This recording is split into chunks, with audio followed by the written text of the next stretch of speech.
Hey Internet, welcome to Thermodynamics tutorial. This is a made-up question not found in your textbooks. Why do some individuals encounter nosebleeds and others face shortness of breath at high altitudes? So, nosebleeds is caused by a difference in blood pressure and air pressure at high elevations caused by thinned wall veins to burst, and shortness of breath is caused by the low air density at high elevations, less volume of air at high altitudes. We will dive a little bit deeper. So, as the altitude increases, the atmospheric pressure, the external force acting on the skin, decreases.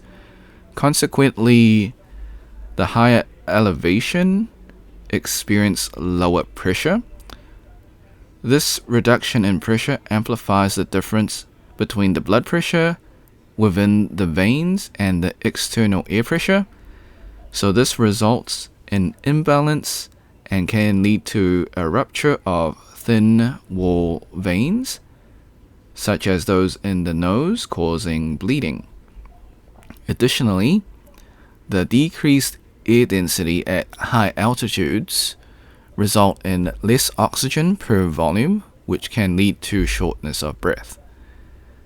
Okay, now before we leave, I highly recommend you save this video onto your PC, just in case it gets taken down, or the channel, while I follow all copyright laws, and this is an original question. Things just happen sometimes, you know? Okay, so I'm sure you know how to use the snipping tool. If you don't, follow the instructions, and if you're on Mac, use the Mac equivalent.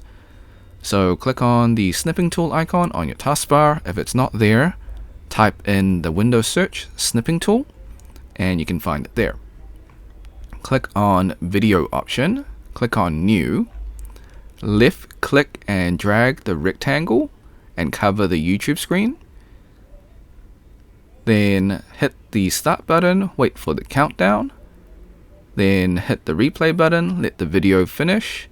Hit the red square to stop recording and then save your video. Okay, like and subscribe, share with your friends because this is a made-up question, so they won't be able to find it. If you got questions or comments, leave it in the comment section, and if you want to support me, become a member or drop a super thanks. Until next time, see ya.